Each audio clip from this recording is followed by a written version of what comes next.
Hey guys, we're back with another video, and today I want to speak with you guys about why capitalism and socialism are both flawed economic systems. And so we're going to dive right into it.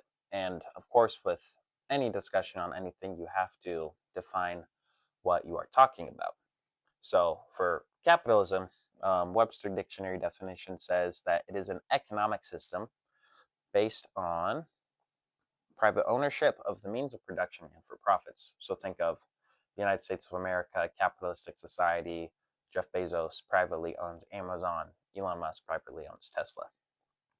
Socialism is economic and political theories or movements advocating collective or governmental ownership and administration of the means of production and distribution of goods. So socialism is essentially a centralized, usually governmental authority over the means of production and is very much about trying to have equality among everybody. That's socialism's end goal. But when we look at these two economic systems closely, we can see that they both have flaws. And I think a really interesting and good place to start is to see what the popes of the Catholic Church have to say about socialism and capitalism. And they do these through what are called papal encyclicals. Now, for those of you who don't know, papal encyclicals are essentially Christian exhortations and teachings on matters that are pertinent to the time. So, for example, John Paul II released an encyclical called Evangelium Vitae, the Gospel of Life, where he talks about why abortion and euthanasia, among other topics, are immoral because those were the issues coming up in the culture and in the world at that time. And so for our case, we're starting with Pope Leo XIII, who reigned as Pope from 1878 to 1903, and he wrote this encyclical called Rerum Novarum, subtitled On the Conditions of the Working Class. Because during this time, there was the rise of the Industrial Revolution and unbridled capitalism at its peak. Not peak in a good way, but a peak of this is what damage that capitalism can do.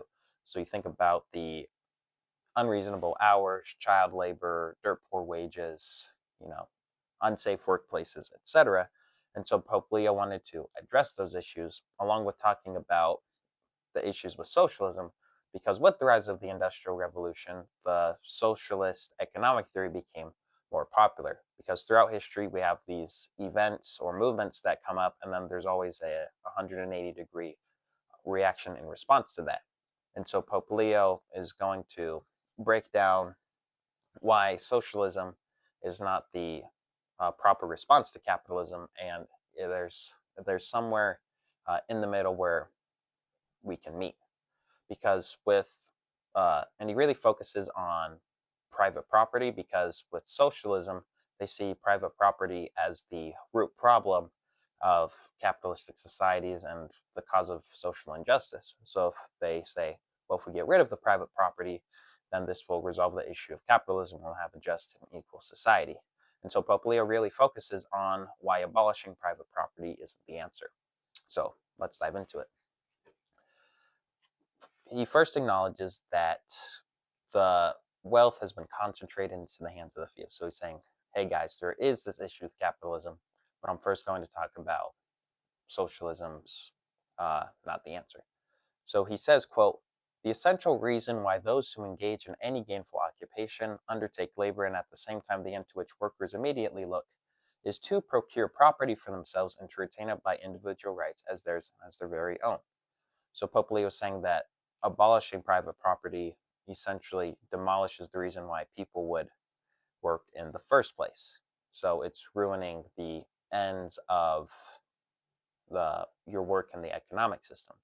And he continues, quote, when the worker places his energy and his labor at the disposal of another, he does so for the purpose of getting the means necessary for livelihood. Therefore, inasmuch as the socialists seek to transfer the goods of private persons to the community at large, they make the lot of all wage earners worse, because in abolishing the freedom to dispose of wages, they take away from them by this very act the hope and opportunity of increasing their property and of securing advantages for themselves. End quote. So socialism ruins the reason why people work in the first place. So socialism is going to ruin the economy because nobody's going to want to work, because their sense of purpose of why they work in the first place is lost. And we'll dive a little bit more into that, because we're going to take a pause from what Pope Leo was saying and look at what some philosophers and political thinkers have to say about the rights to private property. And we're going to start with none other than the Greek philosopher Aristotle, teacher of Alexander the Great, and he wrote a lot of things about metaphysics, the way the world works, politics, etc. And so this is in response to Plato, who was arguing for a collectivistic society, which is part of what socialism is. And this is what Aristotle says. Quote, that all persons call the same thing mine, in the sense of which each does so, may be a fine thing, but it is impracticable. Or if the words are taken in the other sense, such a unity in no way conduces to harmony. And there is another objection to the proposal, for that which is common to the greatest number has the least care bestowed upon it. Everyone thinks chiefly of his own, hardly at all the common interest, and only when he is himself concerned as an individual. For besides other considerations, everybody is more inclined to the duty which he expects another to fulfill, as in families, many attendants are often less useful. So what Aristotle is saying here is that if you don't own anything, then you're less likely to take care of it. So if we think of the example of your property, your yard, versus the public park. With your yard, you're going to be watering the grass, mowing the grass, trimming the hedges, taking care of the lawn, making sure the fence is up to date and there's no damage to it, because you have the sense of personal responsibility that this property is yours and you need to do your best to take care of that which is yours. But if you go with the public park, and we often see in public parks, depending on where you live, some are quite nice and well maintained, but people feel less of a responsibility and duty to take care of the public park. There's graffiti on the public park, the grass is dead, the leaves aren't raked, etc. The water fountain doesn't work, there's sand in the water fountain, because people care less about that which is not theirs. So if you have a socialistic society where you don't own anything, then you're not going to have as much responsibility and duty to take care of things, and then the conditions of your society are going to degrade. And then that second part, where he talks about the deferring your work to others and inclining your work to others, is that, well, you don't have any responsibilities in this collectivistic society, because you're going to assume that other people are going to take care of it. And if everyone's assuming that the problem is going to be taken care of, then nobody's going to take care of the issues. So that's another problem with this diminishing of responsibility. So in a nutshell, we can say that private property is good because it helps civilizations progress, and it's a driving force to help people work and produce. Now, another proposal of why property rights are essential are from the 20th century political thinker Russell Kirk. And he says, and I quote, private property, in short, is essential to freedom. Men and women must eat. If they're economically dependent on a single master, they are slaves. In the collectivistic domination, the state is that single master, and the state will not abide dissent. In the name of equality, the collectivist establishes a political and economic order which subjects a great mass of impotent individuals to the will and whim of a new managerial elite. So long as private property survived in a healthy condition, this collectivistic domination cannot be established. When private ownership of property has been abolished, it is nearly impossible to maintain the least resistance to tyranny. Private property is to some extent an end in itself, but is also a means to culture, and it is a means to freedom. So what Kirk is saying here is that owning private property is security against tyranny, because if you don't own anything, then how are you going to fight back when when a government could inevitably start to try to take over and overstep their boundaries? So that's what he's saying here. If you own stuff, then it's a sense of security against tyrannical government. And this is also a lot of what the founding fathers say and why they were so emphatic about private property in the Constitution. And the economist and philosopher Friedrich August von Hayek also highlights the consequences of abolishing private property besides the property itself. He says, quote, there can be no freedom of press if the instruments of printing are under government control. No freedom of assembly if the needed rooms are so controlled. No freedom of movement if the means of transport are a government monopoly, end quote. So we essentially put ourselves into this prison where we don't have any freedom. So it's entering into this scenario of you will own nothing and you will be happy. That's what is being pushed here. And then now going back to what Pope Leo talks about in his encyclical, now that we have established why private property is so important and essential to the human person and to civilization, he switches and goes to talk more about capitalism and has a lot of stipulations about conditions in the workplace to make them right and just. So the duties of those who are employed are to do the work that is agreed upon. You sign up for a job and you must do your work. You have to do a job well done and conscientiously. You have to be a good employee. That is the duty of you if you work somewhere for your boss. That is what Pope Leo says is your duty. Now for the employer, they have more of a variety of duties because they do a lot as, the business owner. And he talks about that workers are not to be treated as slaves or cogs in the wheel of an economic machine, and their human dignity must be respected in the work that they do. And employers must also ensure that the employees are free to make time for their religious obligations and to care for their family. Because in Pope Leo's worldview, the family is one of the most important things for a thriving society. So the economic system has to be subordinated to the thriving of families first and foremost. Humans are not meant to be subordinated to economy and profit as the end-all be-all. The economy is a means to an end, not an end in itself. And then he also talks about the just wage, or we could say the minimum wage, and that the minimum wage needs to be enough for employees to take care of themselves and their dependents. That's the idea of the minimum wage. It's like, this is the minimum amount that you would need to be paid in order to, live, what do you call it? To live a good and prosperous life. He says that the wage shall not be less than enough to support a worker who is thrifty and upright. So, in a nutshell, capitalism can work if these principles are in place, but I wouldn't necessarily call it unbridled capitalism. It's a very modified capitalism, and I'll talk about later towards the end of the video about what that could theoretically, practically look like. And so now that we've discussed what Pope Leo has to say about socialism and a little bit about capitalism, we can move on to John Paul II, who wrote the encyclical Centesimus Annus, which was on the 100th anniversary of Rerum Novarum. And here he's going to dive more into why socialism is errant and also the dangers of materialistic capitalism. On socialism, he writes, quote, "The fundamental error of socialism is anthropological in nature.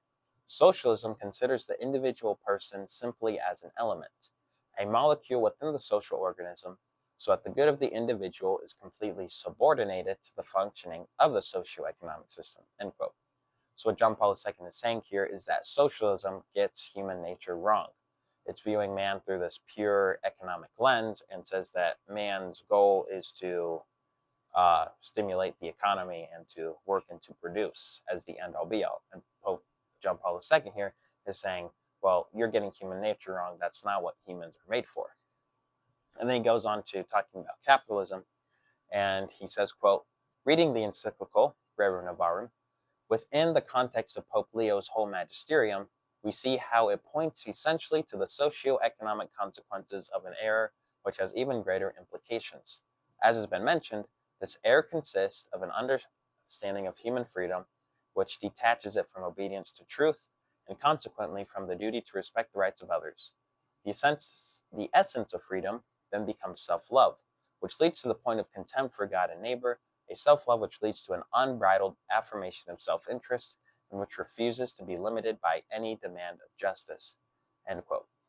The problem with unbridled capitalism is greed, because nobody needs that much money at the expense of their employees and their families with wages that can't make ends meet. So this greed essentially eats the soul alive with the unbridled capitalist, and makes one forget their duties to those around them, which is super important. John Paul II then argues that capitalism and socialism are, in a sense, two sides of the same coin, and that they have both have similar problems of error as well. He says, quote, with in terms of capitalistic societies, that it seeks to defeat Marxism on the level of pure materialism by showing how a free society can achieve a greater satisfaction of human material needs than communism, while equally excluding spiritual values. He goes on to say that it is true that the social model shows Marxism's failure to contribute to a humane and better society, so capitalism does better materially and helps people thrive more, but at the same time, it, quote, agrees with Marxism in the sense that it totally reduces man to the sphere of economics and the satisfaction of material needs, end quote. The human person is not merely economic. We're spiritual, we have families, we have hopes, we have dreams, we have desires, we have families. These economic systems fixate the economy as the sole end of man, when in reality, economics are a means to an end, as I said earlier. And so, pausing for a moment on John Paul II, the author Julius Evola, in his book Men Among the Ruins, he sums up really well what I'm trying to express here in terms of man's end and the role of the economy in the human person's life. He says, quote, nothing is more evident than that modern capitalism is just as subversive as Marxism. The materialistic view of life on which both systems are based is identical. Both of their ideals are qualitatively identical. As long as we talk about economic classes, profits, salaries, and production, as long as we believe that real human progress is determined by a particular system of distribution of wealth and goods, then we are not even close to what is essential. He continues on to say in the next paragraph, quote, we must declare in an uncompromising way that in a normal civilization, the economy and economic interests have always played and will always play a subordinated function. We must also uphold that beyond the economic sphere, an order of higher political, spiritual, and heroic values have to emerge. End quote. So he's really explaining well here that there's so much more to the human person than the economic view, and the economy must serve man, man must not serve the economy. Now that we've been through the explanations of why socialism and unbridled capitalism are flawed, it is important to circle back about how within the capitalistic system, with the bare bones, which is inherently flawed, we talk about how we avoid that pit of greed that John Paul II was talking about. And the Catechism of the Catholic Church, published under John Paul II, speaks really well about this with what is called the universal designation of goods. It says, quote, in his use of things, man should regard the external goods he legitimately owns not merely as exclusive to himself, but common to others also, in the sense that they can benefit others as well as himself. In economic matters, respect for human dignity requires the virtue of temperance, so as to moderate attachment to this world's goods. The practice of the virtue of justice, to preserve our neighbor's rights and render him what is his due. And the practice of solidarity in accordance with the golden rule and in keeping with the generosity of the Lord. End quote. In short, though we have rights to private property, we also have duties to our neighbor, not to forget those around us who are less fortunate with us, and to use the abundance that God has blessed us with in order to help those in need. And that's what will save us from falling into that pit of greed and contempt for our neighbor. The Catechism then goes on to summarize what we have been talking about in terms of economic systems and lays down a few basic principles, which I'll just bullet point for you here. First, economic theories that make profit the ultimate end of economic activity is morally unacceptable because disordered desire for money can't help but produce perverse effects. Second, every practice that reduces persons to nothing more than a means of profit enslaves man and is contrary to human dignity. Third, the Church has rejected totalitarian and atheistic ideologies such as communism and socialism, as well as unbridled capitalism and individualism, that places the primacy of the marketplace over human labor. Reasonable regulations through government intervention, keeping with justice, are to be commended. And so that basically sums up what we're talking about and the principles that we ought to follow. Now that we have summed up the critiques of the Church of both unbridled capitalism and socialism, both essentially do something wrong to violate human dignity. We do see, however, a more tolerable view towards capitalism, though this capitalism has a lot of stipulations. If capitalism is to be just, then you have to have this list of things going in order for it to not become corrupted. Whereas with socialism, there's something anthropologically wrong where it gets human nature wrong. And so that would be a bit of a difference there. And I think that the best economic system to flesh these principles out is the economic system of distributism. And this was an economic system championed by great thinkers such as G.K. Chesterton, as well as Hilaire Belloc and Fulton Sheen. And this essentially has the difference between capitalism and socialism, because capitalism and socialism both propose the means of production in the economy being held in the hands of the few, whether it be the centralized government or the few billionaires and corporations who control everything. And so with distributism, it proposes that the means of production are widely spread. Wealth is in the hands of as many people as possible. So practically, we're looking at localism and local businesses and communities and things like that. And if we're to think of a company and how this would work in a company that's just growing and growing and growing, Fulton Sheen talks about how, so let's say there's an employee and he has 100,000, an employer, and he has 100,000 employees, then what can happen is that since his employees are working and helping to build up the company with their labor, then they're producing it to be a bigger and bigger thing. So then they therefore could theoretically own stocks. So let's say, but in keeping with having the employer or the founder of the company still own like the largest percentile, so he still maintains full ownership. So we could say that the owner of the company can have 15%, and that's like the biggest quantity of stocks you can have. And with the other 85%, it's distributed or given to their employees through stocks depending on their amount of time there. So let's say some people who've been there a long time could own 1%, or others could own, who just started there, 0.01%, depending on their tenure there. So within companies that keep growing, that would be the way to stop the concentration of wealth in the hands of the few, because the concentration of wealth is being spread as far as possible within that company. And another thing that distributism does is, let's see here. Let me find where I wrote this. Oh, yeah. So with distributism, it avoids the air of socialism, which abolishes the right to private property and keeps that there. And then it also avoids the abuses of unbridled capitalism with concentrated ownership and dehumanization of the workers. And I'm not sure if we could even implement such a system here in this world, but it's what I hold as the ideal or the golden mean between the two economic theories. And that is what I have to say about the flaws of socialism and capitalism. I hope you guys enjoyed this video and found something insightful. Please like and subscribe. It's free and it will continue to help this channel grow. Thank you.